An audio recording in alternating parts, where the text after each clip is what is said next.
chosen one. Pause for a moment. The world around you may still be moving, but heaven just pressed pause on your timeline. This is not a random interruption, it is a divine interception. Right now, heaven has drawn you into a secret conversation, a moment designed only for those who have ears to hear and hearts that will not betray what they are shown. This message is not for the crowd. It is not for display. It is a key meant to unlock something deep within your spirit, and that key must be kept between you and heaven alone. There are truths too powerful for open air. There are revelations that lose strength when handled by unclean hands. Heaven does not trust secrets to everyone. It chooses the few who can guard silence without explanation. You are one of those few. That is why your life has been a sequence of divine separations.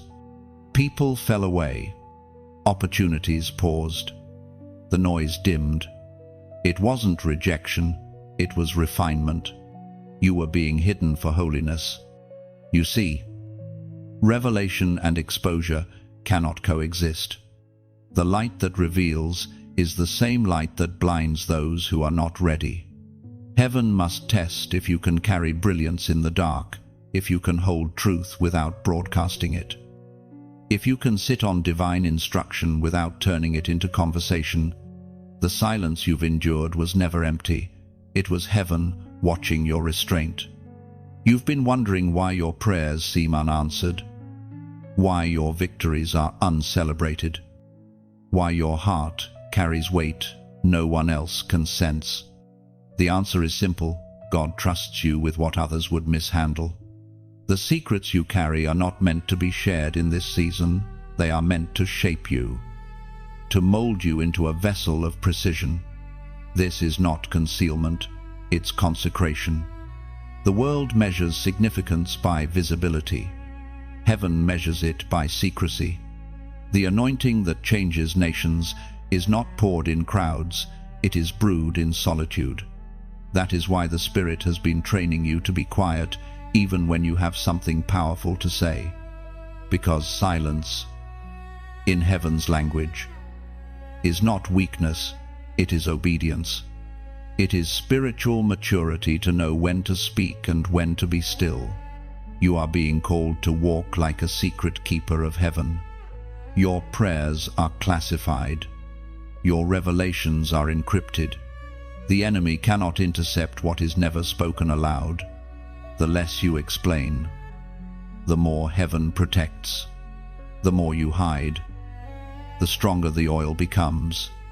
You are learning that some victories are not meant to be announced, they are meant to be guarded.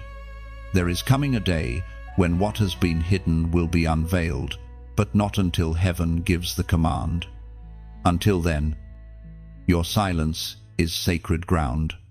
Do not be tempted to reveal what God has not released. Every word has weight, and once spoken, it cannot return to the vault of heaven. So, choose silence. Even when explanation would feel easier. Heaven records restraint as worship. The Spirit spoke through the prophet Amos.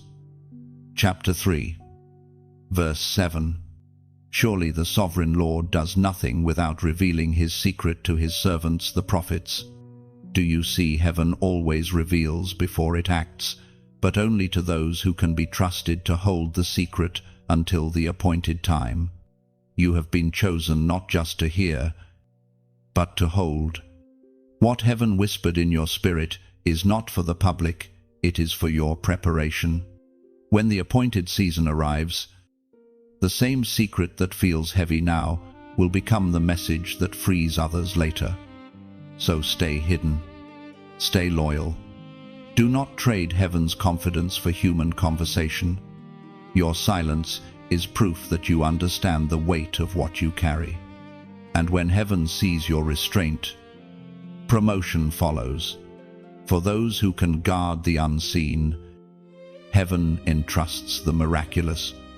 If this word pierced something inside you, then you know it was meant for you. Don't scroll away. pause, reflect, and acknowledge heaven's whisper. Like, share, and subscribe if you feel heaven's confirmation stirring in your soul.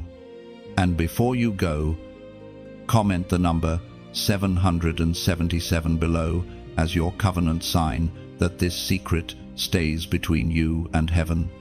You are stepping into a sacred silence where heaven's breath surrounds you. Every hidden prayer, every unspoken tear has been counted. The angels have written your obedience as worship. What you protect in secret, heaven will reveal in glory. Nothing is wasted, not even your waiting. The secret you carry glows softly in the unseen realm, guarded by divine fire. Even when you feel forgotten, remember you are being forged in quietness. The silence around you is not absence but alignment. Every pause is purpose. Every delay is design. Every silence is sacred training. Soon, the winds will shift. Heaven will whisper your name before the nations. Not because you shouted, but because you stayed still. Keep the covenant of secrecy. Keep the reverence of the hidden. You are not losing time, you are gaining depth. Heaven trusts you with silence for a reason. The mark of heaven upon your life was not placed in front of witnesses. It was sealed in stillness. Long before anyone could see your potential or your pain, there was no ceremony, no public announcement, no applause, just the quiet certainty that something divine had been set in motion. From that moment, silence became both your protection and your proof. When heaven marks a soul, it does not need validation from men. The anointing you carry was never designed for display, it was designed for depth. You have walked through seasons where words could not explain what you were feeling. Even your closest ones could not understand the heaviness pressing on your chest, the quiet fire burning in your bones. That was not confusion. It was divine encryption. The call on your life could not be translated into human language yet. Many have mistaken your stillness for weakness. They saw you withdraw and thought you were lost. But what they didn't realize is that heaven was teaching you the discipline of silence, the strength of restraint. There is a holiness in knowing when not to speak, when to guard the mysteries within you until heaven gives the release. The moment you open your mouth too soon, the enemy gains a map to your mission. But when you stay silent, even hell trembles in confusion. The mark on your life has attracted both angels and adversaries. You may have noticed how certain people suddenly opposed you without reason, how environments that once embraced you now resist your presence. That is not coincidence, it is spiritual recognition. Darkness can sense divine DNA. When heaven marks a person, hell takes notice. But what it cannot understand, it cannot destroy. Your silence is not only spiritual protection, it is a weapon. Every time you hold back from explaining yourself, you are letting God defend you in ways you cannot imagine. He speaks for those who stay quiet under His covering. The mark you carry is your authorization. You do not need to convince anyone of your calling. Your endurance will testify for you. In the secret hours of the night, when you wonder why God chose you, remember the mark was never a reward. It was a responsibility. To be chosen means to be trusted with weight. You were not chosen because you were perfect. You were chosen because you could handle what others would have abandoned. Every wound, every rejection, every unanswered prayer was shaping you into a keeper of heaven's mysteries. You were learning how to live, marked yet hidden, carrying revelation in a world that doesn't recognize it. You may feel misunderstood, but heaven smiles upon those who can walk unseen and still remain faithful. The mark on your spirit is not meant to be seen by everyone. It is meant to be felt in the spiritual realm. When you walk, angels align. When you pray, boundaries shift. When you weep, heaven listens. The invisible mark carries authority far beyond human recognition. As was spoken in the sacred texts of Ezekiel, chapter 9, verse 4. Go throughout the city of Jerusalem and put a mark on the foreheads of those who grieve and lament over all the detestable things done in it. This verse is a mirror of your reality. Heaven marks those who still mourn for righteousness, those whose hearts ache when the world drifts further from truth. That mark is not decoration, it is distinction. It separates the chosen from the casual, the pure from the proud, the faithful from the false. And when judgment passes, the marked are protected. So, walk differently, think differently, speak less, listen more. The mark has changed your identity, even if no one else can see it. You are heaven's ambassador walking through earthly chaos, and your silence carries power. Keep guarding what God gave you. The mark is proof that heaven trusts you, not just with revelation but with restraint. Your assignment now is not to reveal the secret, but to become it. Live in a way that heaven can speak through your presence, even when your mouth says nothing. Because the truest strength of the marked ones lies not in noise, but in quiet obedience. You were never meant to blend in with the unmarked. Your silence separates you, but it also shields you. Every quiet step you take sends ripples through the unseen realm.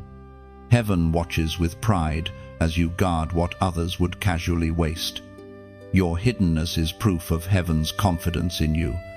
In time, the very silence that felt like exile will be recognized as evidence. The mark on your life will speak louder than any introduction, louder than any defense.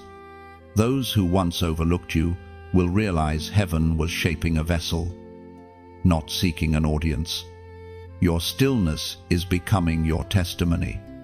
Remain faithful in this quiet covenant. The marked are never forgotten. The seal of heaven upon your life cannot be erased by doubt, delay, or opposition. Walk with quiet authority, knowing that heaven knows your name, your pain, and your purpose. The mark is both your shield and your calling. There is a veil, chosen one, a thin line between what heaven is doing and what the world can perceive. Most live their lives on the surface, unaware that behind every coincidence, every delay, every strange stirring of the heart, something sacred is being written in invisible ink. But you are not like them.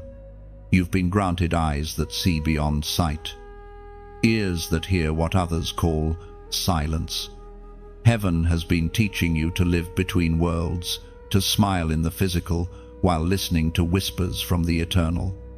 That is the price of carrying revelation. You must walk through this world, unseen yet fully awake. You sense patterns that others dismiss, warnings they laugh off, confirmations they overlook. It's not madness, it's discernment. You are being trained to interpret the language of heaven. The veil between realms is not a wall, it is a doorway. Few are invited to cross it. Heaven opens it only for those who have been purified through pain. You have been through enough fire to know the difference between human noise and divine sound. Every heartbreak, every rejection, every season of silence has refined your hearing. That's why certain people drifted away.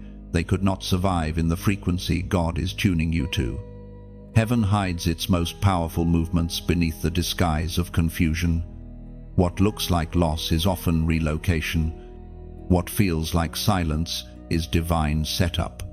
What seems like delay is preparation for precision. The unseen world is not far away. It's layered right over the physical, unfolding even now. That's why your spirit has been restless. It's sensing movement before your eyes can see it. You are part of a plan too intricate for earthly comprehension. Heaven is weaving invisible threads through your life, connecting encounters, aligning moments, arranging steps. You are not late. You are being positioned. Every closed door was divine redirection. Every unanswered question was protection. The veil doesn't hide things from you, it hides them for you. Those with shallow hearts demand visibility. Those with divine hearts understand secrecy. You are learning that real faith doesn't need proof, it lives in trust. Even when the sky looks silent, heaven is speaking. The wind carries messages. The pauses between prayers are full of activity. Your discernment is not imagination, it's divine awareness. Heaven is closer than your breath. According to what is revealed in the book of 2 Kings, chapter 6, verse 17. Then Elisha prayed, "Open his eyes, Lord, so that he may see." Then the Lord opened the servant's eyes, and he looked and saw the hills full of horses and chariots of fire all around Elisha. That same prayer echoes over you. Open their eyes, Lord. Heaven wants you to see. You are surrounded by unseen strength. Angels are stationed in your orbit. The battles that could have destroyed you have already been intercepted. The veil is not meant to frighten you, but to fortify you. You are never alone, not for one heartbeat. So, begin to trust the invisible more than the visible. Feel the pull of heaven in your spirit, the gentle nudge to stay still, the sudden urge to move, the inner peace that silences fear. These are signals from beyond the veil. You are being trained to respond to heaven's rhythm, not the world's noise. And when the world questions your stillness, do not explain. You are seeing what they cannot. You are hearing what they dismiss. Every day, the veil thins a little more, and soon what has been hidden will be revealed in glory. Until then, stay in tune with the unseen, for that is where heaven's real work begins. Now, if this message stirs something deep in your spirit, let heaven know you understand the moment you're in. Comment, "I discern," because this is more than awareness. It's your declaration that your spiritual senses are active, that you see beyond distraction, and that you will not be deceived by what's visible when heaven is moving in the unseen. When you type "I discern," you are not just repeating words, you are announcing that your inner eyes are open. It means you refuse to be blinded by illusion, that you choose revelation over reaction, and that your spirit recognizes heaven's fingerprints even in chaos and confusion. When you declare "I discern," you align yourself with divine perception. You are saying, "I walk by insight, not impulse." It is a vow to stay spiritually awake, to hear beyond human noise, and to trust what heaven whispers over what circumstances shout. Typing "I discern" is a prophetic act. It's your spiritual handshake with heaven, your public declaration that you are part of the remnant who can sense the move of God before it manifests. You are agreeing to live tuned to heaven's frequency. So, when you write "I discern," heaven records your awareness. Angels mark your agreement. It becomes a seal that separates you from the distracted and aligns you with the awakened. You are confirming that you will see, sense, and obey beyond the veil of the visible. There is a sacred weight that comes with divine knowledge. Chosen one, to know what others cannot yet see, to sense what has not yet been spoken, is both an honor and a burden. The deeper heaven takes you, the fewer companions you find who understand the language of revelation. It is not loneliness, it is divine separation. You are being prepared to carry truths that the unprepared would mishandle. The weight of sacred knowledge rests not on your mind, but on your spirit. It hums quietly within you, a vibration of heaven that changes how you see, speak, and feel. You begin to recognize that every word you utter has consequence. Every silence has purpose. The things revealed to you in secret are not for boasting, not for validation, but for stewardship. Heaven measures maturity not by how much you know, but by how well you carry what you know. Many crave revelation, but few survive its weight, because to see beyond the veil is to lose the comfort of ignorance. You begin to perceive motives before they're revealed, feel spiritual warfare before it manifests, hear whispers others call imagination. It can make you feel heavy, different, even misunderstood. But that heaviness is evidence that you've been entrusted with spiritual responsibility. You may sometimes feel the ache of silence, the moments when you want to explain yourself, to tell someone what you see coming, to share what God has shown you, but the Spirit restrains you. Because not everything revealed is meant to be released. Heaven does not expose secrets to impress, it reveals them to instruct. Each revelation carries an assignment, and sometimes the assignment is simply to hold. You are learning that revelation without restraint is rebellion.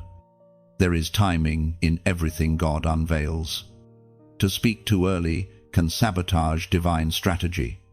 So the Spirit teaches you the discipline of delay, holding knowledge until heaven says, "Now." This delay is not denial. It is refinement.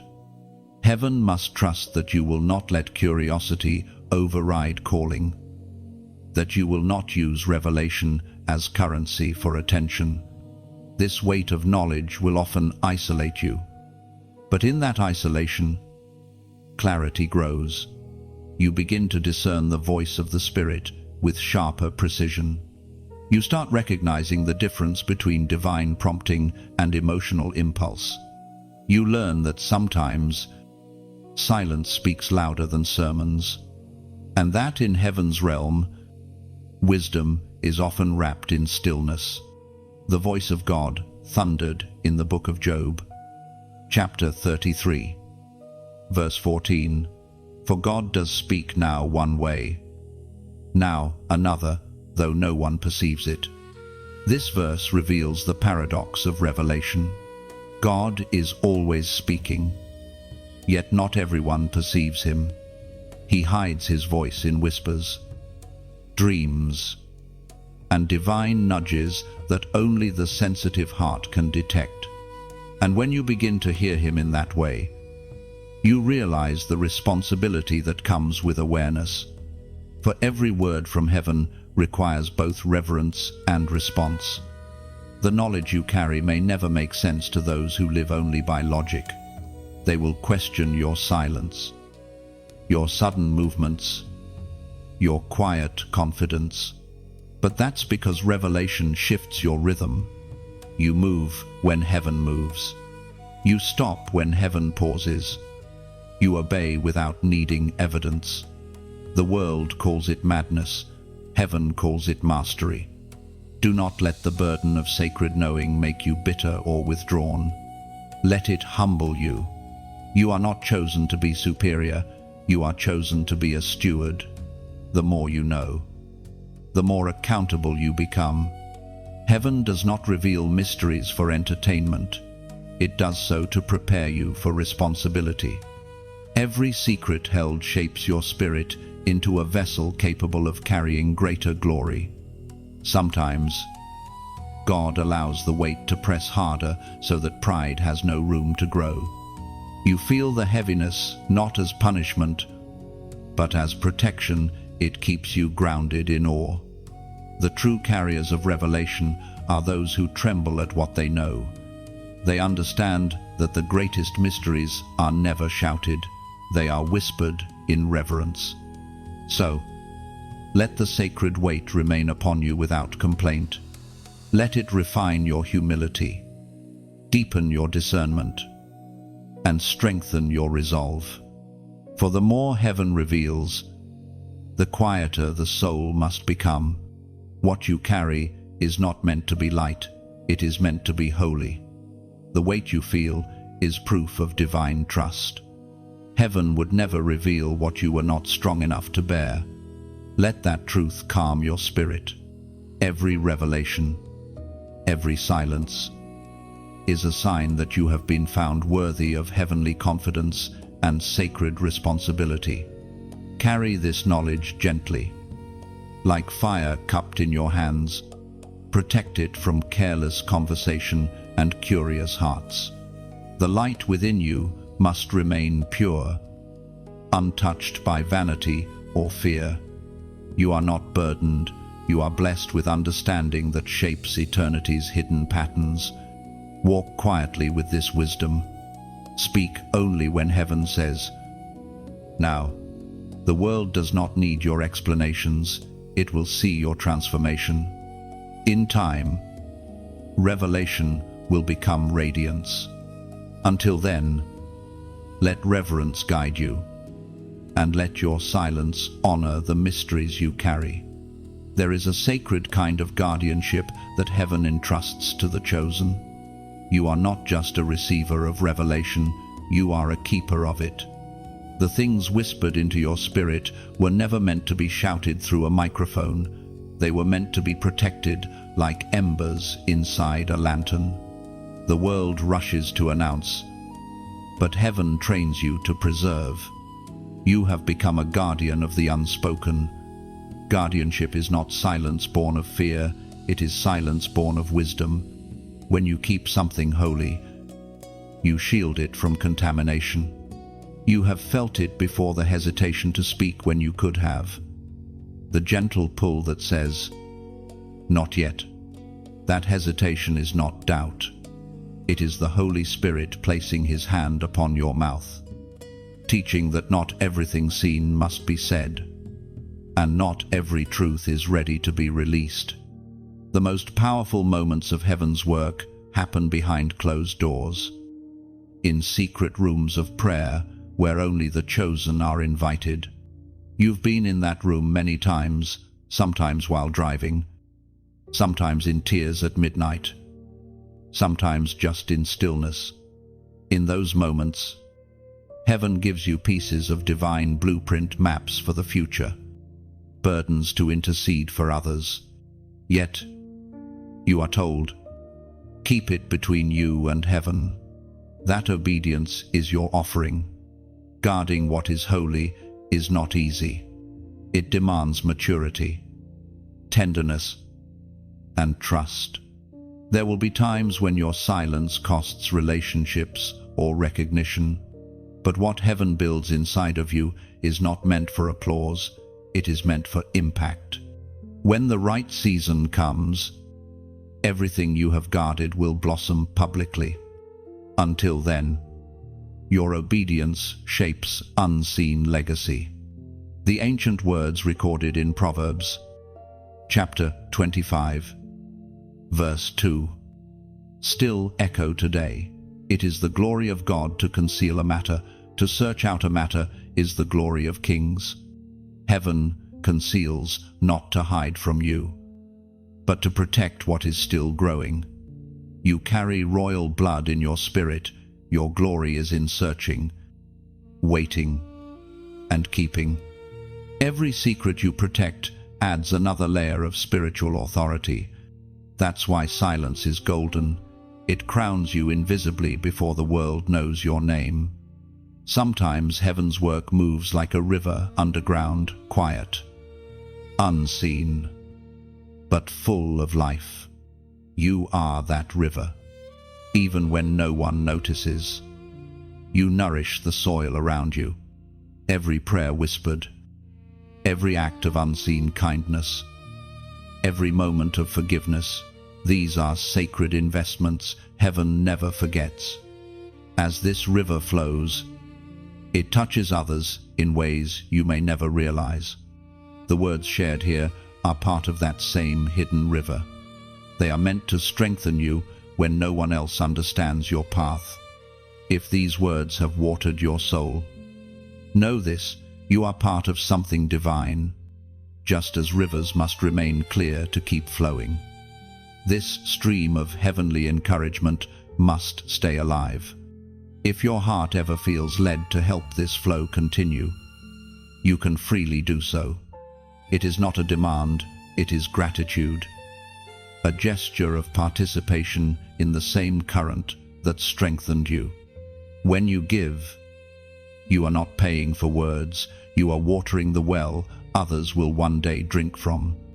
You are saying, let the light that reached me reach someone else, whether through prayer, kindness, or a gentle donation.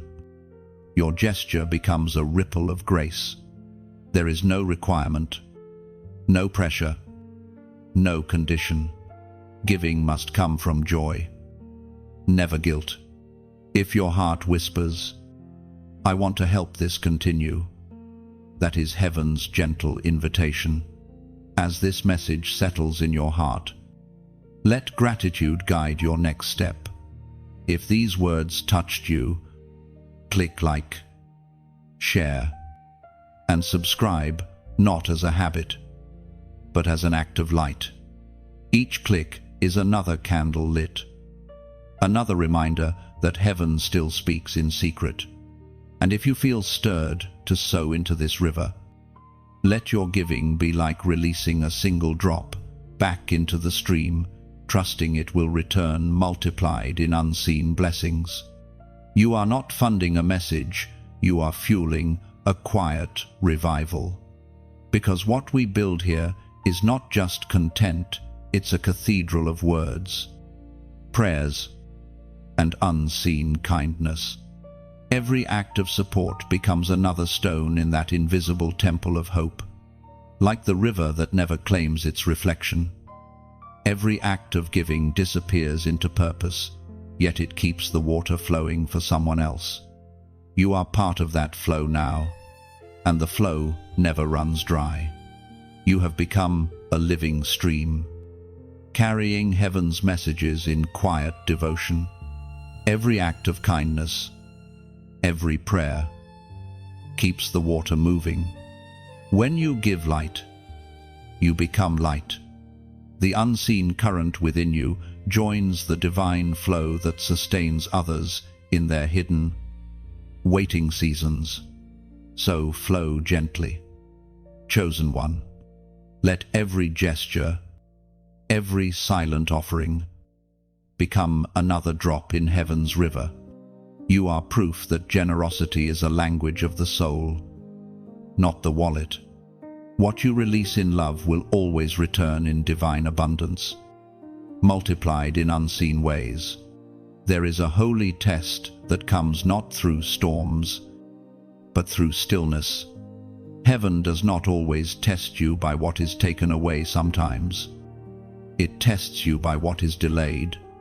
You have prayed, waited, fasted, and obeyed. Yet the silence continues. You ask, did heaven forget me? But no, heaven remembers every breath, every tear, every act of quiet obedience. The stillness is not punishment, it is a proving ground. This is the test of stillness, when heaven stops explaining itself. And you must keep walking anyway. You are being refined not through chaos, but through calm. When nothing moves, heaven watches if your faith still does. This season is not about speed, it's about trust.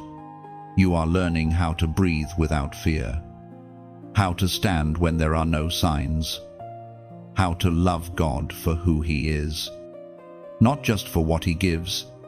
Stillness is sacred training. It strips away the noise that once made you feel safe.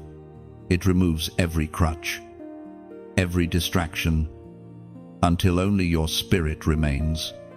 And in that silence, heaven whispers, "Now I can teach you." Because when everything is taken from you, revelation becomes your only possession, and it is enough. During this test, it's easy to feel unseen. Others move ahead. Doors open for them, while you wait in the shadows. But remember, heaven's delays are never denials. The silence is not absence, it is construction. Something is being built inside you that applause could never produce. Endurance, maturity, peace that cannot be shaken. You are learning how to find God, not in movement, but in stillness. The miracle is not always in the fire or the wind. Sometimes it's in the whisper that follows. Do not despise the pause. It is heaven's classroom. Every still moment holds a lesson in disguise. As Jesus himself declared in the Gospel of Mark, chapter 4, verse 39, he got up, rebuked the wind, and said to the waves, "Quiet, be still." Then the wind died down, and it was completely calm. Do you see it? The same voice that calmed the storm outside the disciples is now calming the storm inside you. Heaven speaks the same command, "Be still." The waves of anxiety will settle. The winds of confusion will quiet. What remains will be peace, not the fragile kind that breaks under pressure, but the divine kind that cannot be stolen. Stillness doesn't mean inactivity. It means moving only when heaven moves. It is learning to flow with divine rhythm instead of human rush. The world glorifies hustle. Heaven honors harmony. You are not late. You are being synchronized with eternity. When the silence feels long, remember, this gold is not formed in noise. It is purified in heat and quiet. You are becoming refined treasure. The process hurts, but the outcome will outshine your past pain. When heaven finally speaks again, your spirit will understand faster, hear deeper, and obey quicker. So don't run from this quiet. Sit in it. Let the silence become your sanctuary. Talk less. Listen more. Rest does not mean resignation. It means restoration. God is rebuilding the architecture of your soul, stone by stone, in silence. There will come a day when you will thank heaven for this pause, because this is the season where your roots grew deep, where your faith matured, and where your obedience stopped being performance and became nature. You are not stuck. You are being settled. Now, as you read these words, take a breath and let peace return to your spirit. You don't need to understand everything, just stay aligned. The test of stillness is not meant to break you. It is meant to anchor you. And if you feel this message resonate deeply, if you know this silence has been your teacher, then let heaven see your agreement. Comment the number 444 below. It is not just a number, it's a prophetic symbol of divine alignment and stability. When you type 444, you are declaring that you trust the process, that you will remain still until heaven says move. You are saying, "My heart is steady, my faith is anchored." The number becomes your covenant mark, a quiet yes to heaven's timing. Let your comment be more than text, it is a seed of surrender. Heaven sees what you type in faith. Each 444 is a whisper that rises higher than fear, saying, even in silence, I still believe.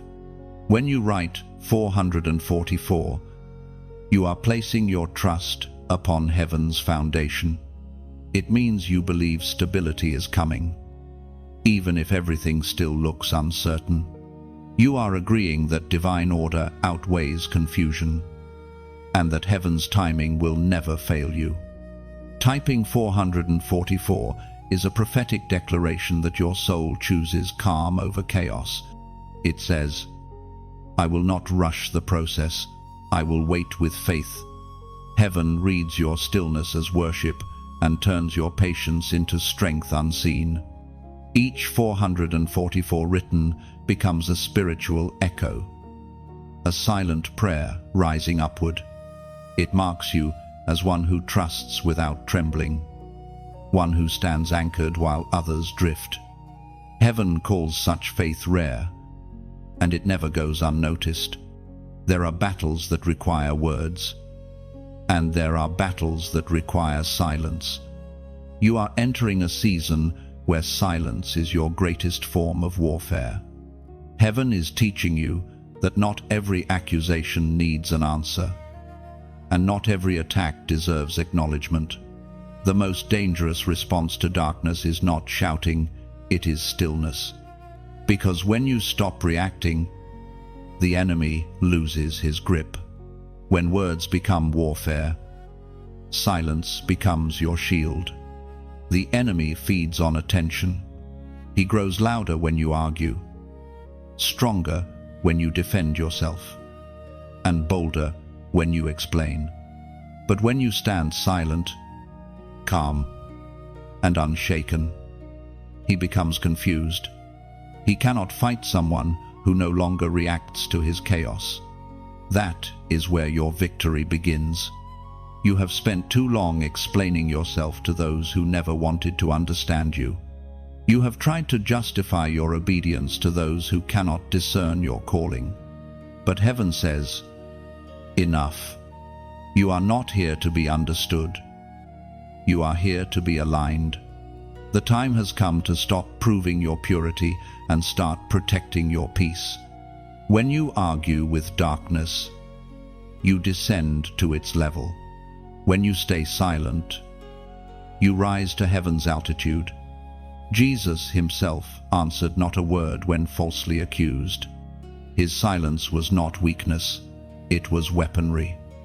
It was a declaration, you cannot pull me into your chaos. You are being trained in the same divine discipline, the art of letting God fight for you while you stay still. Scripture declares in the book of Exodus, chapter 14, verse 14, the Lord will fight for you. You need only to be still.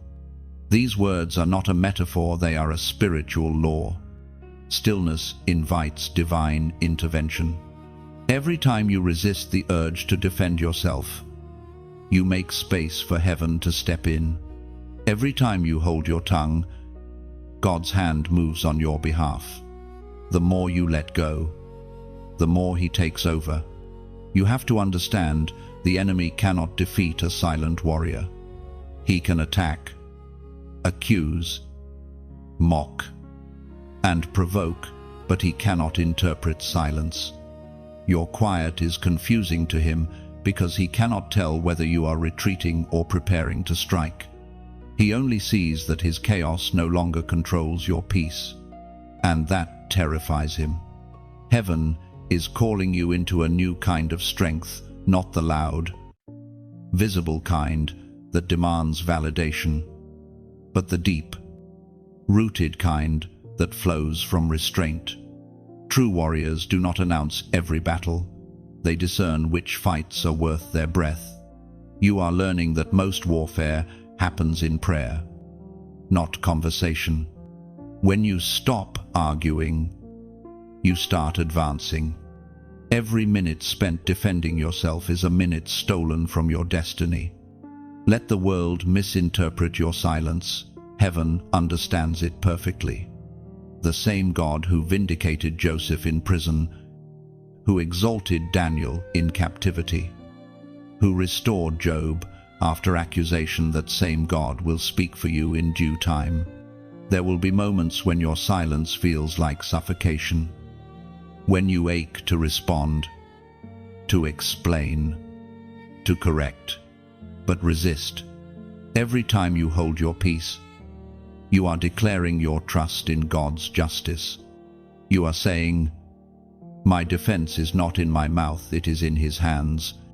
Remember this: the louder the accusation, the closer your elevation. Hell only fights what heaven is about to promote. So when rumors rise and misunderstandings spread, stay calm. Do not fight shadows. The truth will always outlast the lie. Silence is not emptiness, it is energy. Every unspoken word becomes a seed of power planted in heaven's soil. In time, those seeds will bloom as divine vindication. You will not have to chase your reputation. God will cause your integrity to speak louder than your voice ever could. Learn to speak only when heaven gives you utterance. Every word outside of divine timing is noise. But every word spoken under anointing becomes lightning. You are not losing ground by staying silent. You are conserving power. The next time you speak, your words will carry the weight of heaven behind them. So, rest your case before God. Step back and breathe. Let the noise fade. The storm that was meant to expose you will end up exalting you. Because when words become warfare, silence becomes strategy. And in that silence, heaven fights. You are not forgotten. You are being represented by the one who never loses a case. Stay still. Heaven is already speaking for you in rooms your name hasn't entered yet. Every quiet moment now carries divine weight. The silence around you is not empty, it is full of movement you cannot see. Angels are working in the background, arranging your vindication. You will not need to shout. Heaven's echo will be louder than any accusation ever spoken against you. Let peace be your loudest reply. Stay gentle, even when provoked. Every calm response disarms darkness. The storms you survived in silence have already written your testimony in heaven's book. Soon, what was whispered against you will be overshadowed by what God declares for you. Your stillness is your signature of victory. There is power in what is hidden, what the world cannot see. Heaven treasures. The hidden seasons of your life are not wasted years, they are years of foundation, preparation, and silent strengthening. You are learning that the most luminous light is often the one that burns quietly beneath the surface, shaping you for what is still to come. Hiddenness is not punishment, it is protection. When God conceals you, it is because your light is not meant to be exposed too early. Oil must soak before it ignites. Fruit must ripen before it is served. The hidden place is where heaven perfects what the public stage could destroy. You may feel unseen, but heaven sees every detail, every effort, every prayer whispered in solitude. This is the paradox of divine preparation. You are being elevated in secret. Heaven is polishing you in private so that when you emerge, there will be no cracks left for pride to enter. You may be tempted to compare your progress with others who seem to be sprinting ahead. But remember, they are running sprints, and you are being trained for a marathon. The slower the process, the deeper the roots. In hidden seasons, frustration can creep in. You may ask, why is nothing changing, but everything is? The silence is deceptive. Heaven is at work underground, building the infrastructure of your destiny. Just like a seed buried in darkness, you are growing even when you feel still. Growth in God often happens in places too deep for visibility. Do not despise this hidden light. The world will tell you visibility equals value. But heaven measures worth differently. In heaven's economy, secrecy is sacred. God hides his greatest treasures not because he fears they will be lost, but because he knows they are too precious to be mishandled. You are one of those treasures. We find in the book of Matthew, chapter 6, verse 6, "But when you pray, go into your room, close the door, and pray to your Father, who is unseen. Then your Father, who sees what is done in secret, will reward you." This verse is not only about prayer, it's about posture. Heaven rewards the hidden posture of the heart, not the visible performance of religion. You are being refined into someone who does not need recognition to remain faithful. That is divine maturity, to stay diligent without applause, to stay kind without acknowledgement, to stay obedient without reward. You are not invisible, you are incubated. The hidden season is heaven's womb of transformation. Just as the caterpillar cannot understand the cocoon, you may not understand your current confinement. But within this quiet darkness, wings are forming. The moment of emergence will not be random, it will be perfectly timed. The same God who called you into hiding will call you out when the world needs your light. Hidden seasons also reveal motives. When the crowd disappears and the applause fades, you discover whether your heart was chasing validation or truly seeking God. Heaven allows isolation to separate genuine devotion from performance. Those who love God for who he is, not what he gives, thrive in silence. And that's what you're becoming, a soul that needs no spotlight, only presence. Every hidden act of obedience is a brick in your eternal house. Every quiet forgiveness, every unseen kindness, every uncelebrated victory, they are being recorded. Heaven's archive of faithfulness is not measured by popularity, but by purity. You may feel overlooked now, but you are being written into eternity's scrolls as one who stayed faithful when no one was watching. Hidden light does not remain hidden forever. There will come a day when God says, "Now," and when that moment comes, everything you have endured in silence will burst forth like sunrise. People will see your glow, but not your grind. Your fruit, but not your fasting. Your elevation, but not your endurance. Only heaven will know the full cost of your preparation, and that's enough. When you finally emerge, you won't have to prove you're ready. Your silence will have already proven it. Your words will carry weight because they were forged in the furnace of obscurity. The anointing on your life will not come from platforms, but from prayer closets. Your power will not be loud, it will be lasting. So, stay hidden a little longer. Heaven hides what it intends to honor.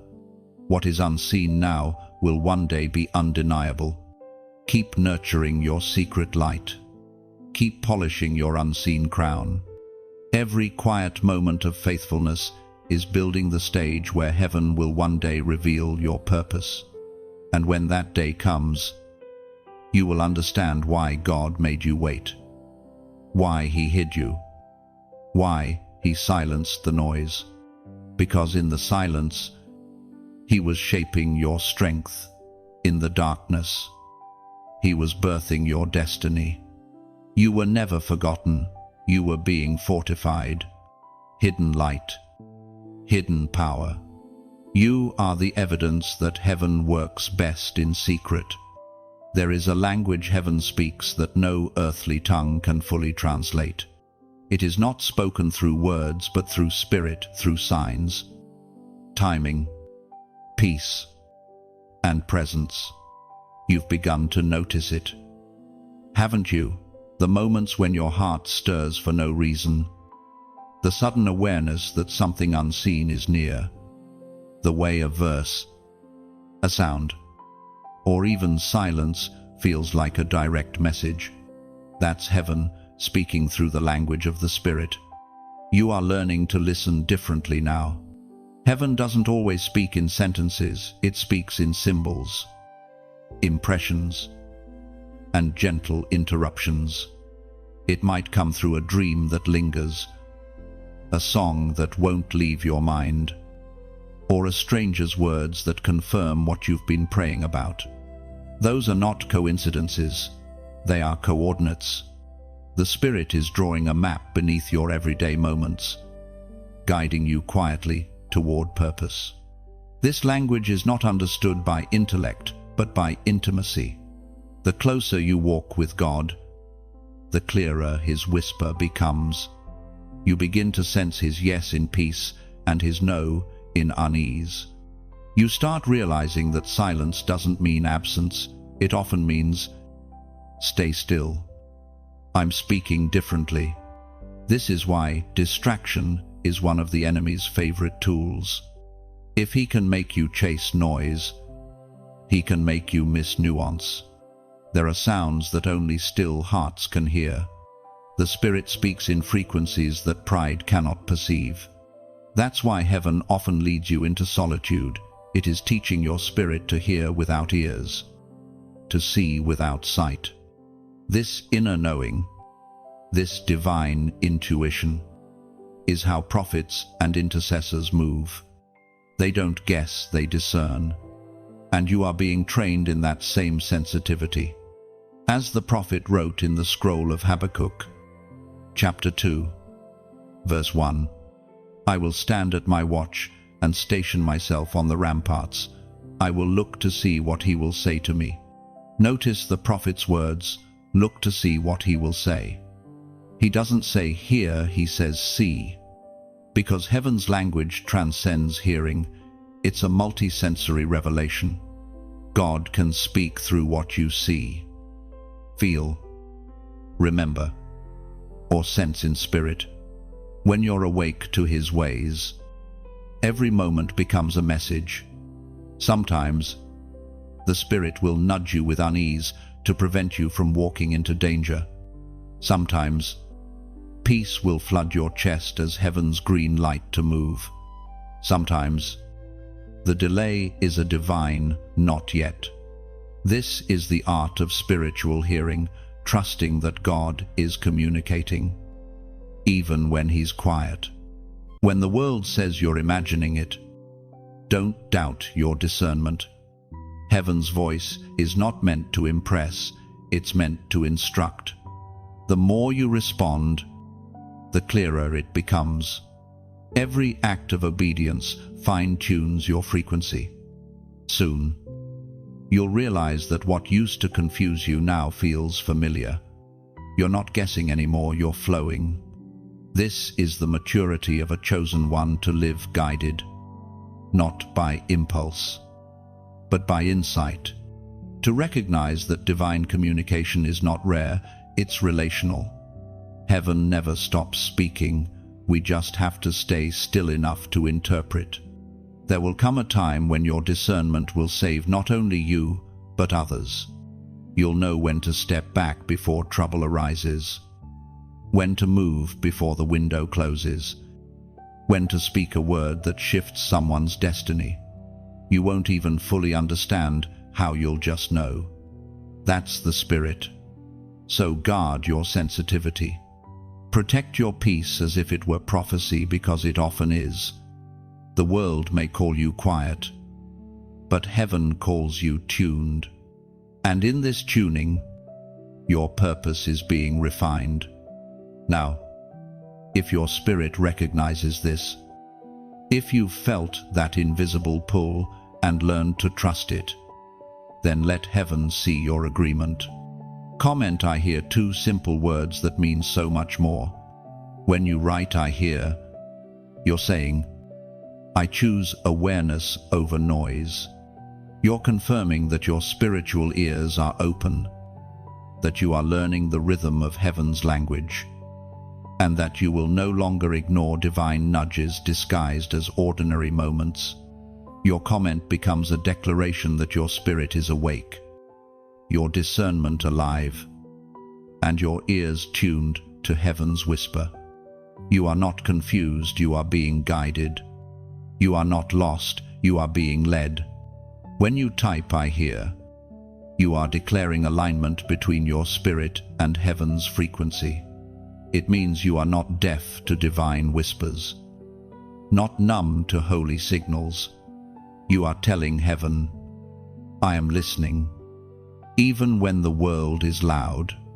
That phrase becomes a sacred posture of attention. Your words echo beyond the comment section. They reach the throne room. Heaven hears your "I hear" as faith in motion, as a soul that refuses to sleep through revelation. Every time you write it, you sharpen your sensitivity, reminding the unseen realm that your ears belong to God alone. So as you write "I hear," imagine light wrapping around your spirit. It is both confession and covenant, a promise to stay tuned to the still, small voice guiding your next steps. There is a secret place where heaven meets humanity, not in the noise of the crowd, but in the quiet surrender of the heart. You've been walking through that space without realizing it. Every time you chose forgiveness over fury, patience over panic, prayer over panic, you were standing on holy ground. Heaven meets you not in perfection, but in posture. You are learning that spiritual growth is not a race, it's a rhythm. Some days you rise like sunlight, full of faith and strength. Other days, you crawl through clouds, heavy and unsure. Yet, even then, heaven leans close, because what God values most is not your speed, but your sincerity.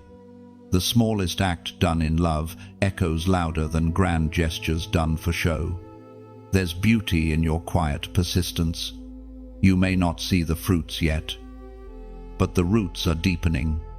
Every word of encouragement you give, every prayer you whisper, every seed of kindness you sow, it all flows into heaven's unseen river of remembrance.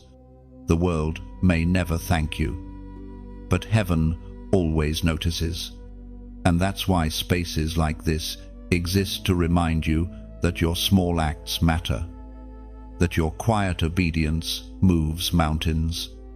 Each time these words reach your ears, it's another drop in that same sacred stream.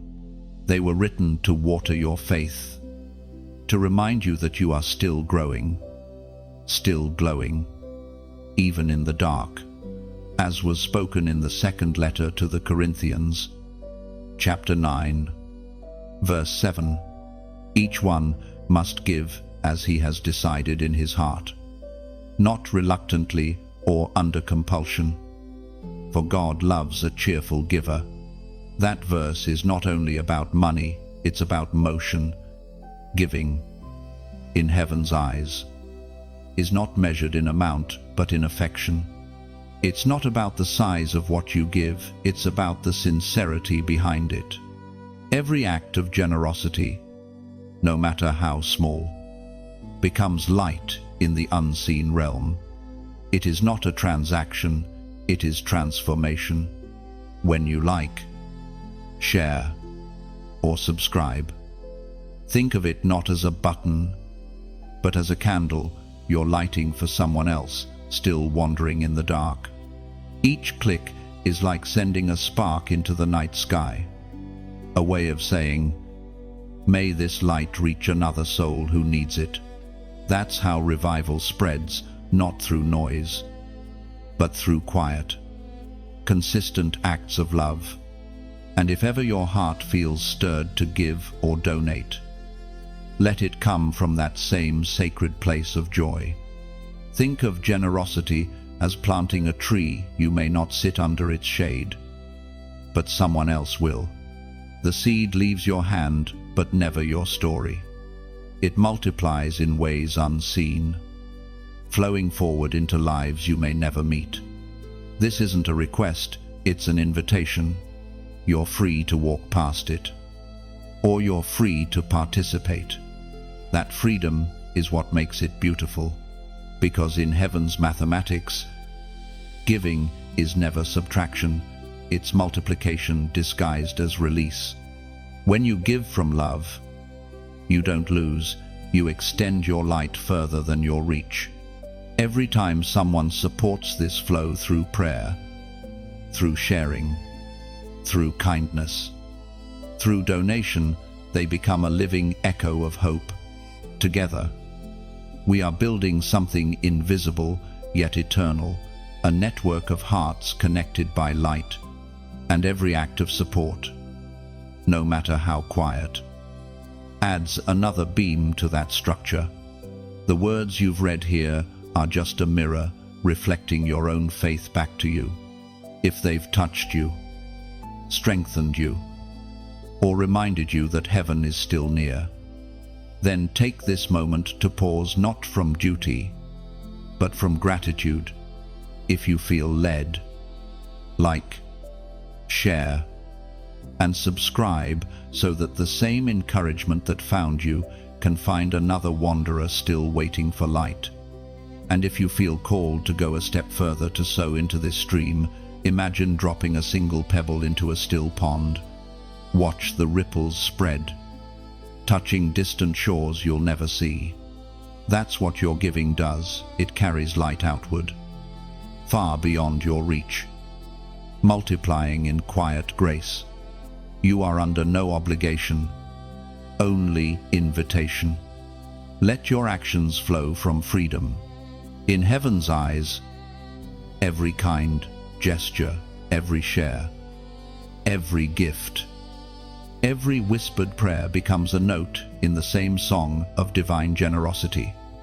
Because in the end, it's not about giving to a cause, it's about joining a current of kindness, of awakening, of light. What you release from your hands returns through heaven's heart, purified and multiplied. So let it flow. Chosen one, let it be gentle, genuine, and joyful. For even in your smallest yes, heaven hears a symphony. Your giving, whatever form it takes, is never forgotten. Heaven counts every act of love as eternal currency. What you release today becomes tomorrow's miracle, returning as peace, joy, and unseen protection. Let gratitude guide your hands and compassion shape your choices. When you move in love, you move with heaven. Every generous act becomes light that keeps the world breathing hope. There is a way of walking that only the chosen understand, a way that requires you to carry fire without letting the smoke give you away.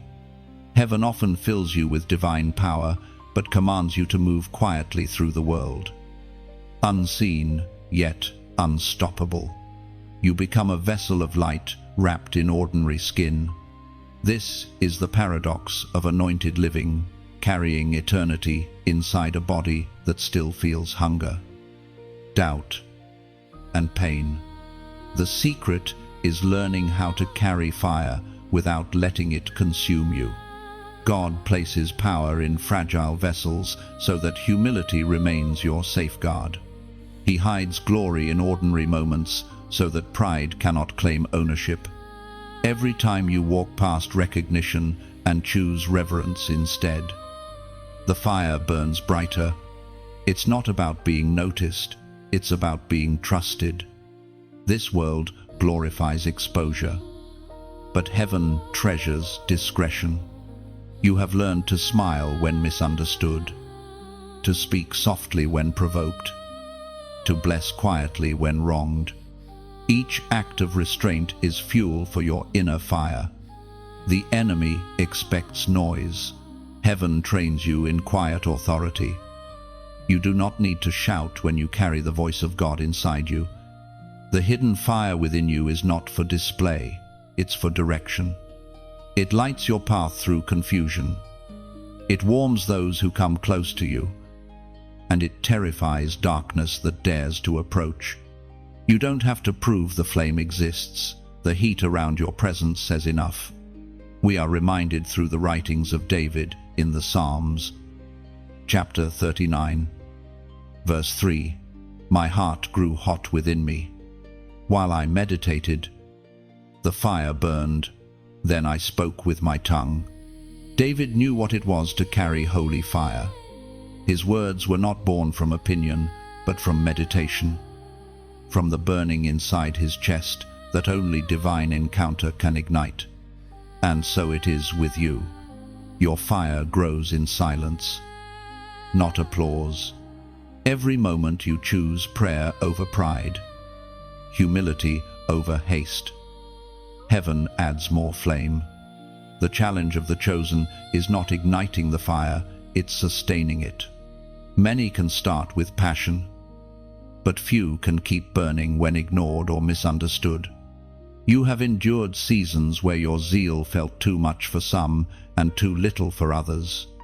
But that tension was heaven's way of teaching you balance, how to walk with heat and still handle others gently.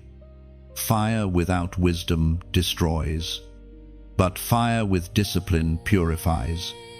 You are learning the rhythm of holy heat, how to glow without scorching, how to stand near the flame without becoming consumed by it. That's why heaven took time refining you. The process wasn't punishment, it was preparation for containment. There are people assigned to your light who will never hear a sermon but will feel warmth through your presence. They will not understand what draws them to you. It will simply feel safe, familiar, like standing near a hearth in winter. That is what it means to carry fire without smoke. Your existence becomes testimony. The secret of the fire carriers is knowing when to speak and when to stay silent. The fire teaches you timing.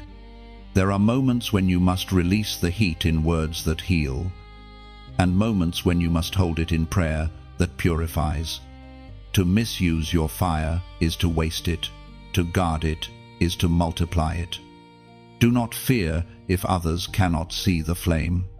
The anointing on your life is not meant to be obvious, it's meant to be effective. The same Spirit that rested on Jesus quietly in the carpenter's shop is the same Spirit now burning in you. Heaven's fire doesn't need spectacle, it needs stewardship. As you walk through life, you will begin to notice that your atmosphere changes rooms. Conversations soften, hearts open, chaos calms.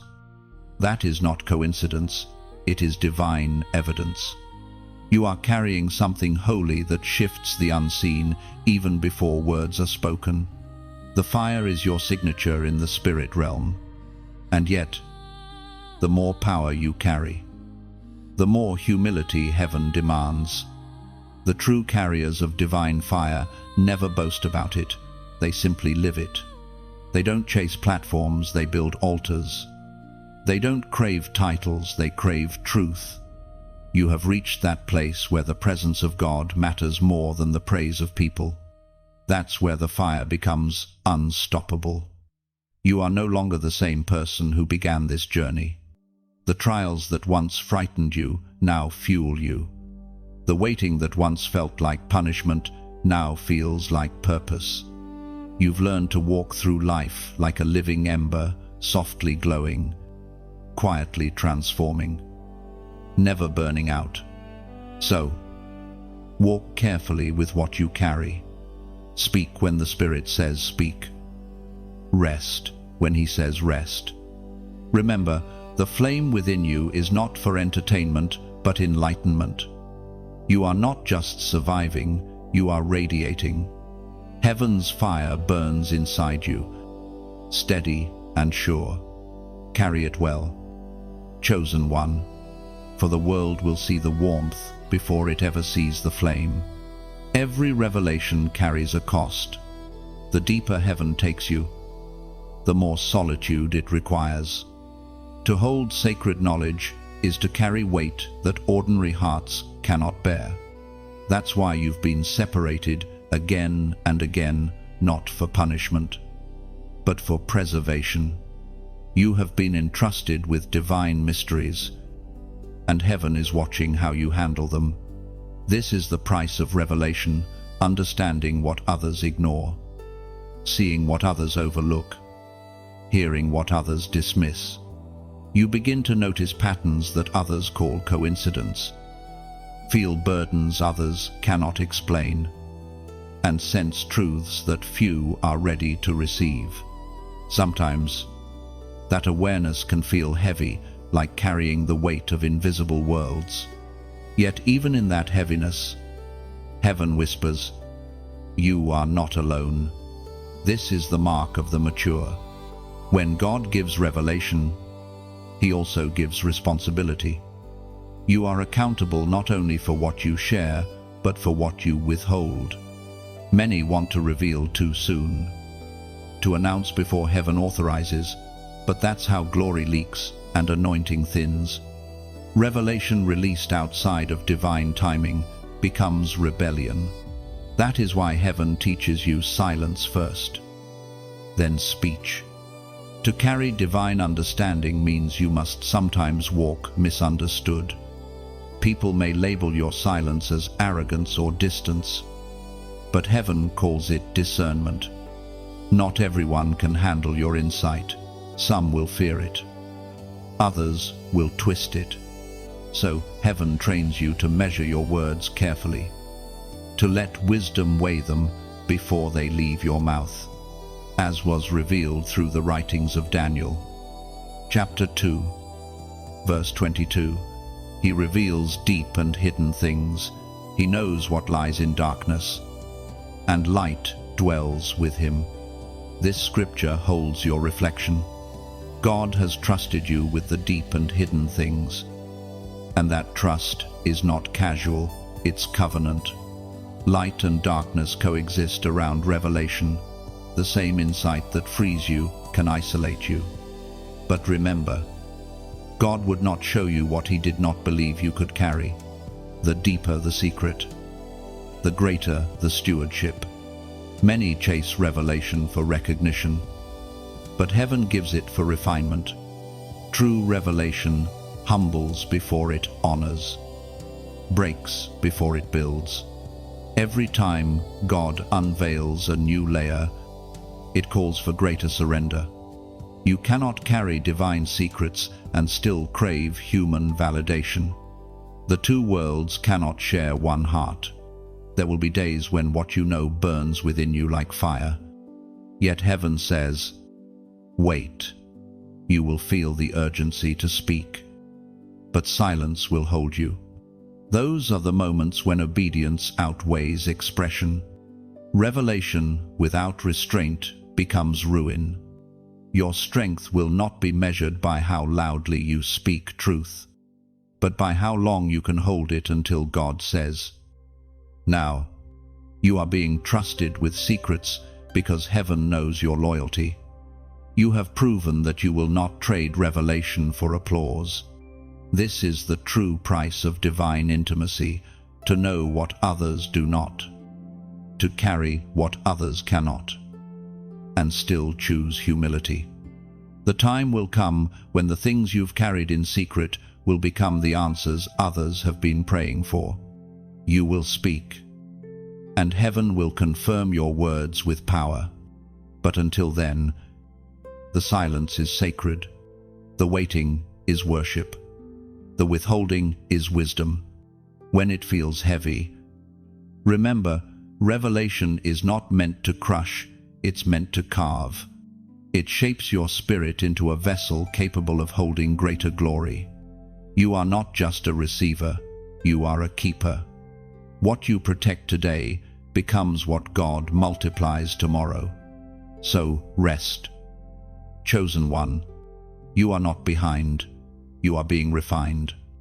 Revelation always comes before responsibility.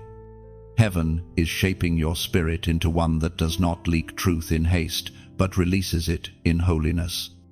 Now, if this word resonates deep within you, if you have felt that weight of divine understanding, If you have been guarding what heaven has shown, acknowledge your covenant quietly but boldly. Comment the number 555 below. When you type 555, you are declaring transformation. You are saying, I accept the refining. The number 5 represents grace, and by repeating it, you echo divine multiplication, grace upon grace upon grace. It's your signal to heaven that you will carry revelation with humility, patience, and faithfulness. Your 555 is not random digits, it's a seal, a spiritual signature that says, I am willing to be shaped for what I've been shown. Heaven records it as agreement, a silent yes from the one who understands that knowledge is not privilege, but purpose. When you write 555, you're not typing numbers, you're lifting your hands in surrender. It's your way of telling heaven, I choose grace over grievance, patience over pride. It is a symbol of your willingness to be molded, not merely moved. Your 555 becomes a living echo of transformation. Heaven reads it as a vow that you accept the shaping hand of God and the sacred responsibility that comes with revelation. It is your consent to keep walking in quiet obedience. Each 555 typed shines like a flicker of grace in the unseen realm, signaling that another chosen one understands the cost of wisdom. Heaven smiles at your surrender, marking this moment as the day your refinement became readiness.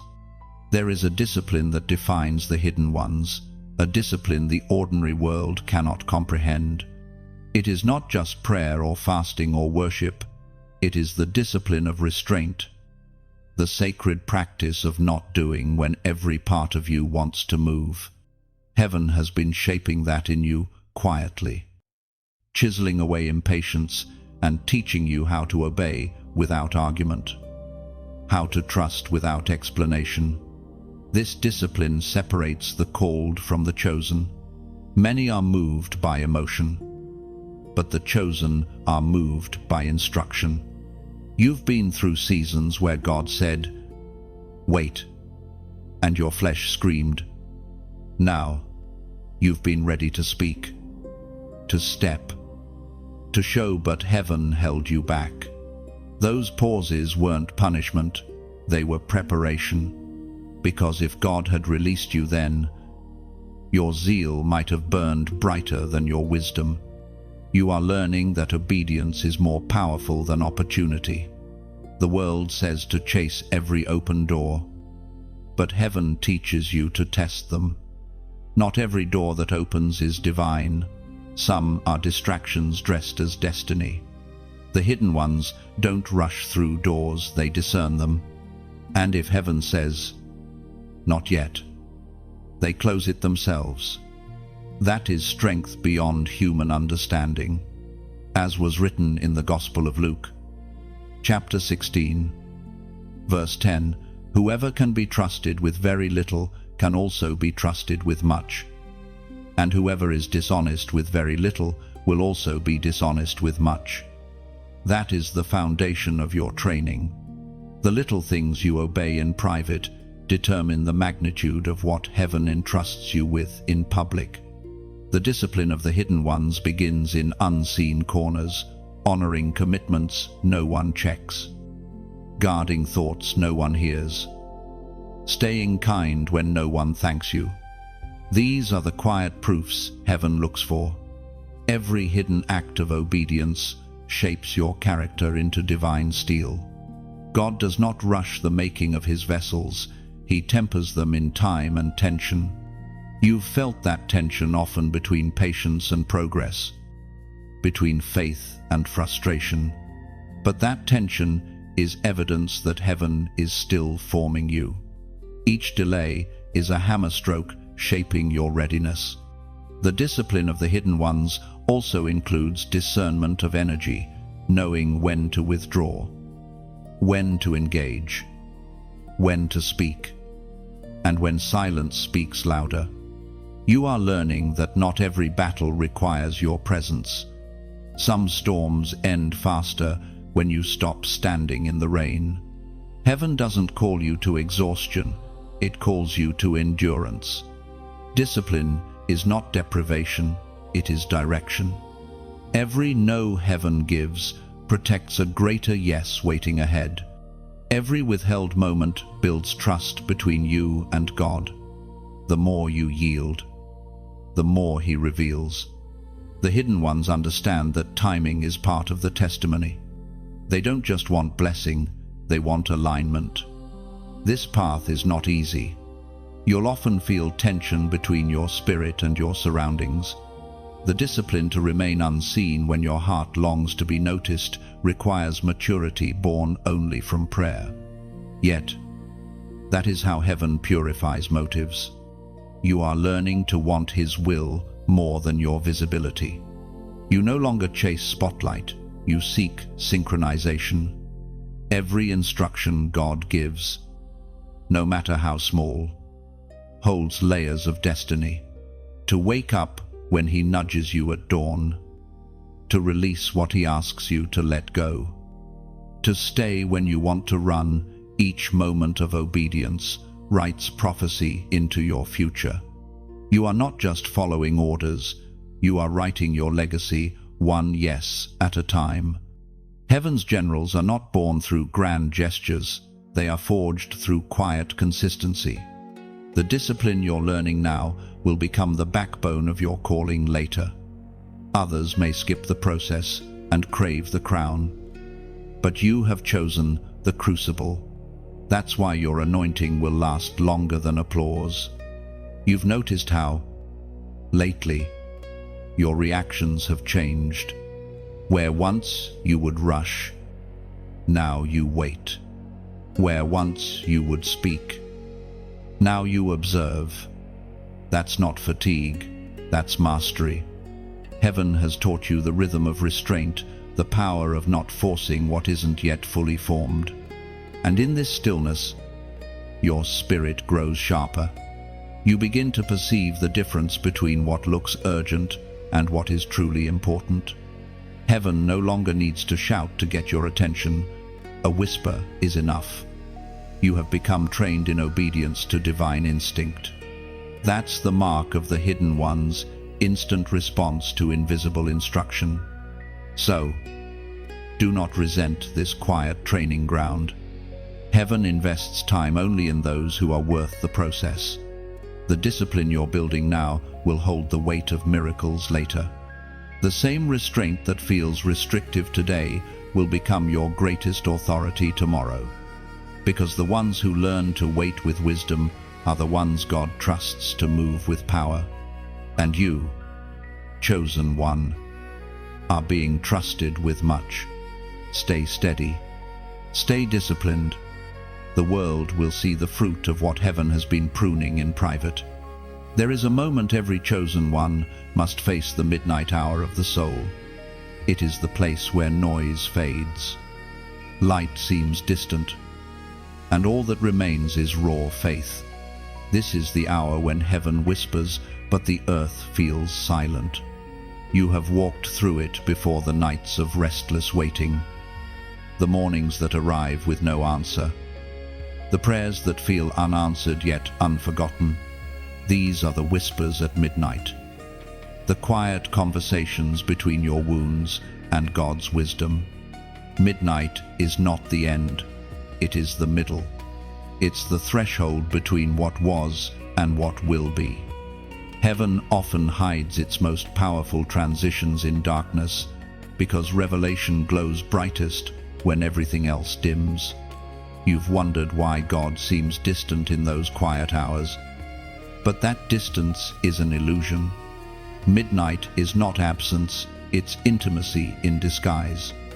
When heaven stops speaking loudly, it's because it's standing closer than sound. In those dark hours, heaven tests not your prayer but your posture. Will you still worship when the answer is delayed? Will you still trust when clarity hides its face? These are the questions midnight asks. The chosen are not proven by blessings, they are proven by endurance. Your midnight was not punishment, it was proof that your faith could survive silence. Heaven speaks clearly through the words in Deuteronomy. Chapter 31, verse 8. The Lord himself goes before you and will be with you. He will never leave you nor forsake you. Do not be afraid, do not be discouraged. That verse was written for nights like yours, when you could not see the path, when prayer felt like whispering into emptiness. Heaven was already standing ahead of you, clearing unseen dangers. God never leaves the chosen. He hides only to heal in ways you can't yet recognize. The whispers at midnight are not random thoughts. They are divine reminders spoken in secret tones. Sometimes they come as a single word, wait.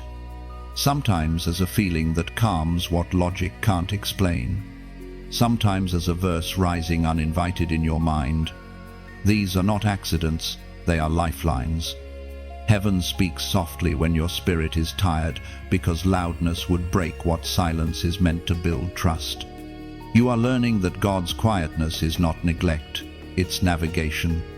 The silence between his sentences is where direction grows. Each delay has been heaven, buying time to align your surroundings with your assignment. The door you've been waiting to open isn't locked, it's being built. The whispers come to reshape how you see pain. Midnight whispers teach you that unanswered prayers are not ignored, they are being edited into better outcomes. Heaven rarely denies, it often redirects. You thought the silence meant rejection, but now you see it was redirection. God wasn't saying no, he was saying not yet. Every tear you cried in those hours was collected, not wasted. Every sleepless night became an altar. Every breath a prayer heaven heard, even when you couldn't hear a response. The unseen angels around you were working the night shift, turning chaos into clarity. The darkness didn't swallow you because it was never stronger than the light inside you. In these seasons, the greatest growth happens quietly. Faith roots deeper when sight is removed. You begin to realize that faith is not just believing God can, it's resting in the truth that he will, even when you can't feel it. Your midnight whispers have become the melody heaven listens to with pride. The chosen learn to translate silence into strength. You no longer panic in the pause, you pray in it. You've learned to recognize divine patterns even in delay. That is why your faith now feels different. It's quieter, steadier, no longer desperate but confident. That is the language of those who have survived midnight. Heaven does not waste your night hours. Every whisper carries instruction, and every silence carries significance. When the morning finally breaks, you will realize that what looked like stillness was actually strategy. Midnight was heaven's workshop, where purpose was being molded in your sleep.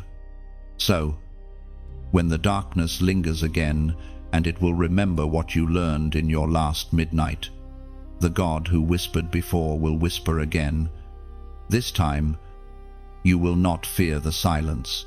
You will listen for it, because you now know that silence is sacred sound in disguise. And when dawn finally touches your path, you'll carry a peace that others will mistake for strength, but you'll know the truth. It came from whispers no one else could hear, from midnight moments where your soul refused to let go. That is the strength of those who have wrestled in the dark and emerged radiant. You are not afraid of midnight anymore. You've learned to lean into it, to find the rhythm in the quiet, to trust the unseen hand holding you. The whispers that once frightened you now guide you. You have become fluent in heaven's midnight language, the sound of stillness, the voice of peace. There comes a moment when heaven asks not for your performance, but for your participation. You are no longer a spectator of the divine, you are part of its unfolding. Every breath, every decision, every word carries a ripple that reaches beyond what you see. You've realized that your life, though quiet, is not small. It is a candle in a cathedral of souls, and your light helps others find their way home. The whispers at midnight have matured into wisdom. You've learned to walk softly, to love deeply, and to see sacredness in the simplest things. Heaven is now calling you to move beyond listening, to start living as the message. The world around you is starved for gentleness, aching for peace, and longing for truth wrapped in compassion. And you, yes, you carry those very things within you. Every time you choose forgiveness instead of fury, heaven records it as victory. Every time you encourage instead of criticize, you release healing into someone else's story. These quiet acts of goodness are not small, they are sacred echoes, the gentle language of those who understand what it means to be chosen. You've become a vessel that overflows quietly, transforming spaces without demanding attention. The ancient wisdom written in Galatians, chapter 6, verse 9, reminds us, "Let us not grow weary in doing good, for in due season we shall reap, if we do not give up." You have been sowing kindness for a long time, sometimes without seeing the harvest, but heaven is a perfect record keeper. Nothing you've done in love is lost. Every seed you've planted, every prayer, every word, every gesture is growing in places your eyes cannot yet see. In the divine timeline, your harvest is certain. And as you listen to these words now, you are standing in a sacred exchange. You've received light, comfort, and understanding from this flow of messages. If, in your heart, you feel something, stir something that says, "I want this river to keep flowing, not just for me but for others," then listen gently. That is not pressure, it is invitation. Think of this space as a garden. Each word planted here is a seed. Every listener is a caretaker. Some water with prayer, some with time, some with sharing, and some with generosity. Whatever your way of watering, it all becomes part of the same growth. When you like, share, or comment, you are not just interacting, you are tending to the garden. You're saying, "Let this message reach someone who needs it tonight." And if ever your heart leads you to give, to help this light continue flowing, imagine it as placing a small lantern on a dark path. You don't do it for applause, you do it for someone who might still be wandering, looking for hope. That lantern may carry your name, your prayer, or your quiet yes. It will shine long after you've forgotten you placed it there. There is no obligation here, only opportunity. Heaven never forces the heart, it invites it. Whether your support comes as a kind word, a share, a subscription, or a donation, it becomes part of the current that keeps this river alive. Your generosity is not a transaction, it's transformation in motion. It is you joining heaven's rhythm of giving and receiving. The same heartbeat that sustains creation. When you share, it's like opening a window in a darkened house so that someone else can see the sunrise. When you subscribe, it's like choosing to stay connected to a well that never runs dry. When you give, it's like pouring oil into a lamp that lights another's night. Each act, no matter how small, carries divine consequence. And if you choose simply to listen and let these words rest in you, that too is sacred. Sometimes, your quiet presence is the offering. Sometimes, the greatest gift you give is simply your attention, your amen, your unseen agreement with the truth you've just heard. You are not being asked for something heavy, you are being invited into something holy. Heaven multiplies the smallest yes into miracles. The same God who multiplied loaves and fish multiplies light, love, and words when they are offered with pure intent. So let your next act, whatever it is, be born of peace. If these words have spoken life into your soul, let your heart decide how to pass the light forward. It may be through sharing, through giving, through prayer, or through simply carrying the message within you. However you choose, let it flow freely, beautifully, and joyfully. Because in the end, we are not collectors of words, we are carriers of warmth, and every act of kindness, every moment of generosity, becomes another flame in this cathedral of light we are building together. You are part of that architecture now. Carry your flame well. Chosen one, the world grows brighter every time you do. There comes a sacred shift in every journey, a point when revelation no longer feels like mystery, but memory. When what once felt foreign now feels like home. This is the moment when heaven finally allows certain truths to be spoken. The ones you have guarded in silence for so long. You are standing in that transition now, the space where revelation becomes release. It is not a sudden explosion, but a gentle unveiling. Heaven doesn't reveal through chaos, it reveals through calm. You have proven faithful in silence.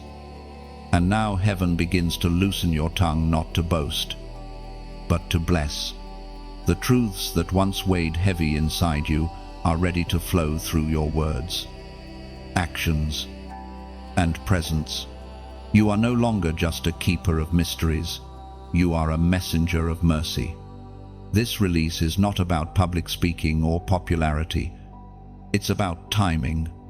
Heaven does not measure readiness by applause, it measures it by obedience. You have waited through long seasons of silence, wondering why God withheld opportunities to speak or be seen. But now you understand, He wasn't denying your voice, He was deepening it. Every quiet year carved resonance into your spirit so that when you finally spoke, your words would carry the weight of heaven, not the echo of ego, as written in the book of Jeremiah, chapter 1, verse 9. Then the Lord reached out His hand and touched my mouth and said to me, I have put my words in your mouth. Resi, that verse mirrors your moment now. God has touched your mouth, not just your lips, but your language. You are being authorized to speak life where silence once ruled. But notice what comes first, the touch, then the speech. Heaven equips before it sends. The words you are now allowed to release are not random thoughts, they are purified truth, refined through testing and tears. Revelation becomes release only after it has been proven trustworthy. Heaven cannot allow untested vessels to carry its most delicate truths. The process you endured, every rejection, every delay, every lonely prayer was heaven's way of ensuring that what flows from you would heal, not harm. You've learned how to speak gently even when you've been wounded, how to release light without seeking credit. That is why you are now trusted to release. You will begin to notice that your presence brings peace even before you speak. That is not charisma, it's spiritual current. You carry heaven's fragrance, and those attuned to it will recognize something sacred in your stillness. You will find words flowing through you at the right time, not rehearsed but revealed. Heaven will nudge you when to speak, when to pause, when to listen. Every conversation becomes sacred ground. But remember, release still carries responsibility. To speak for heaven is to walk carefully. Every truth you share must be clothed in compassion, every correction in kindness, every revelation in reverence. Heaven never gives words to wound, it gives words to awaken. You are called not to expose darkness, but to expand light.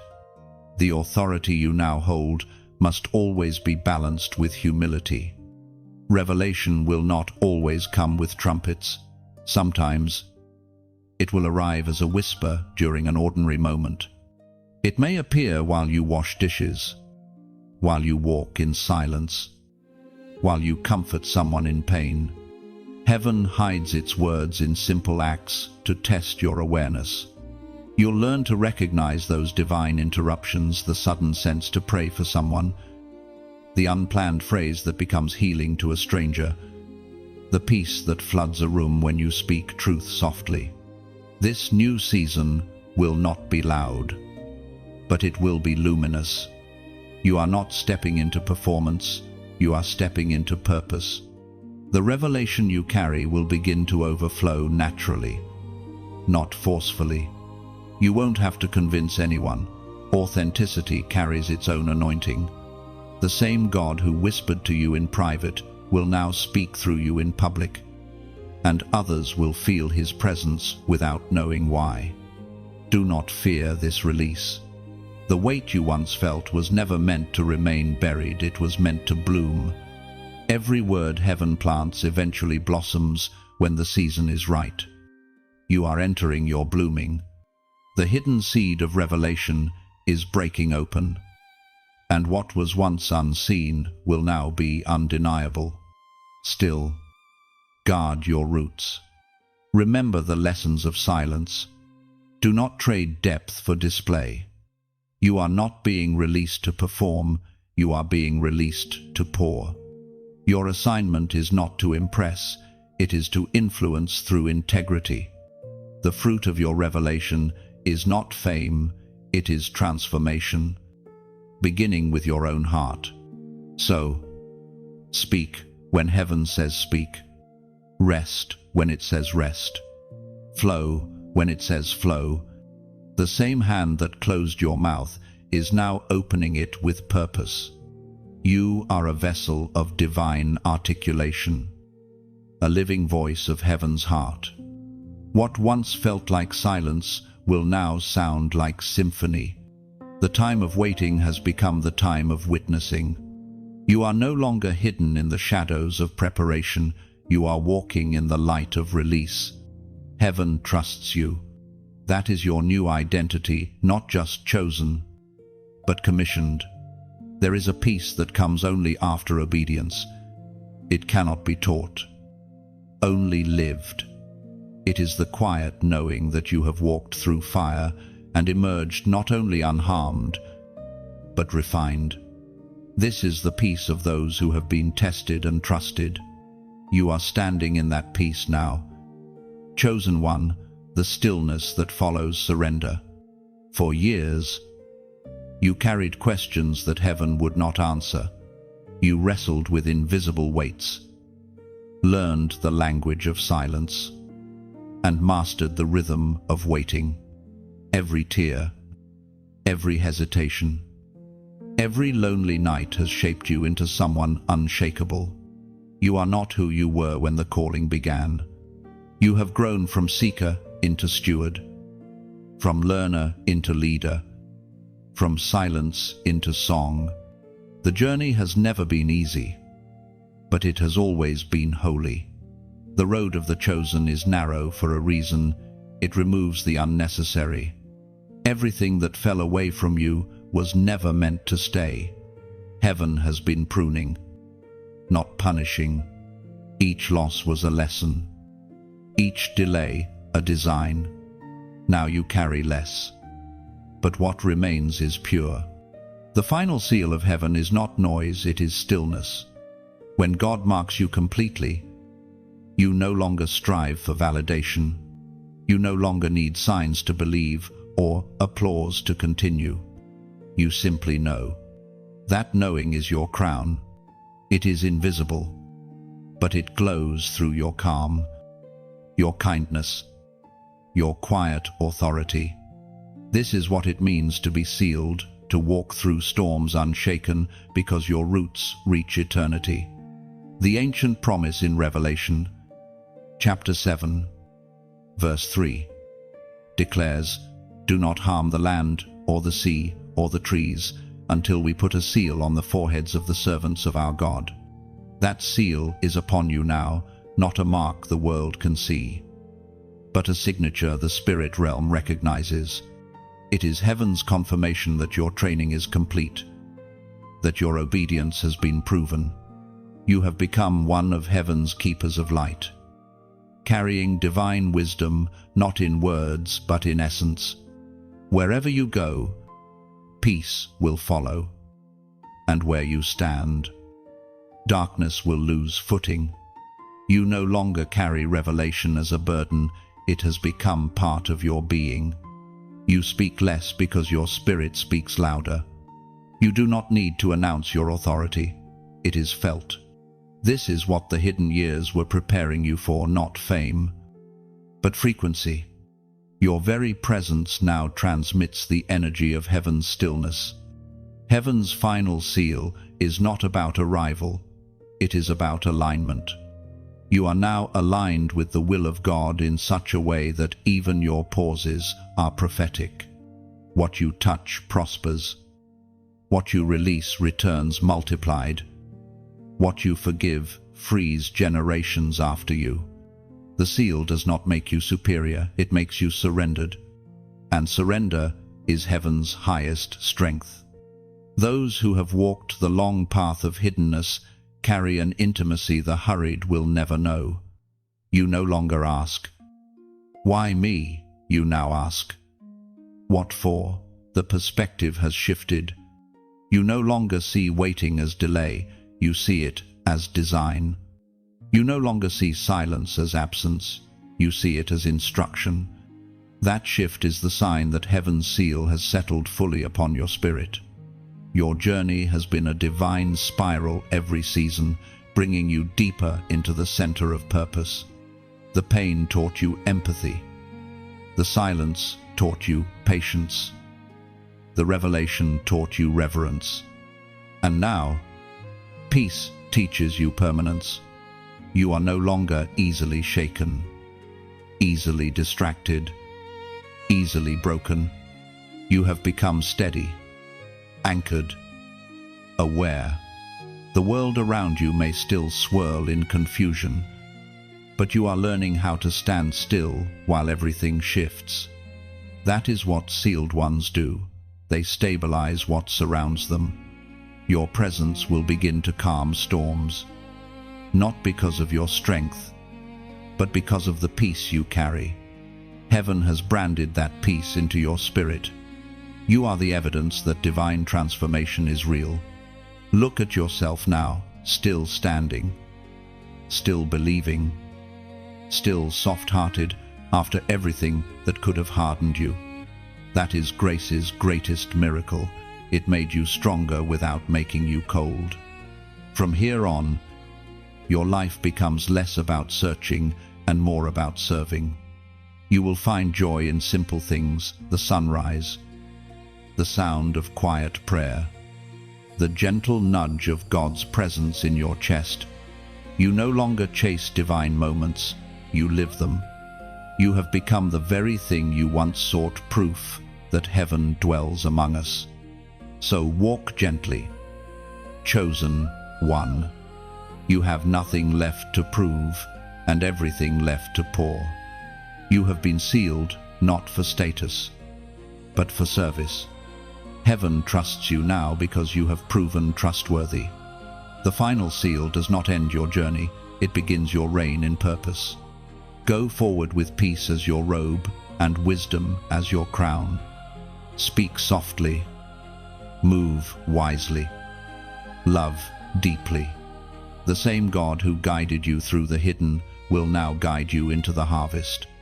You are sealed, sanctified, and sent heaven's quiet storm of light. And now, the river returns to stillness. You have walked through revelation, silence, testing, and transformation, and you stand here, whole. Every word you've read, every whisper that stirred inside you, was heaven reminding you of who you are. You are not forgotten, you are formed.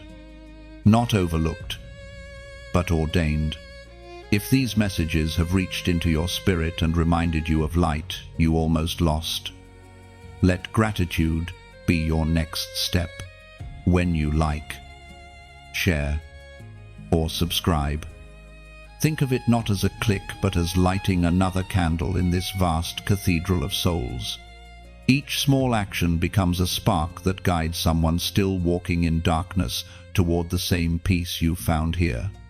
And if, at any moment, your heart feels gently led to help this stream continue flowing, imagine your giving as a drop of oil poured into an ever-burning lamp.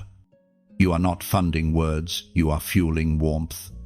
Every gesture, no matter how quiet, keeps this sanctuary alive for those who will come after you, searching for the same hope that once found you. Your presence here has already been a gift. Your silence, your reflection, your open heart, they are offerings more precious than gold. And yet, if your spirit says, I want to keep this light moving, then follow that whisper freely. Give only if it feels like joy, not obligation. Let your generosity be a poem written in kindness, a choice born from love. Together, we are building something sacred, a bridge of words and warmth stretching across unseen distances. So, keep walking with us, keep shining, keep tending your flame, because the light that reached you here was never meant to stop. It was meant to continue through you.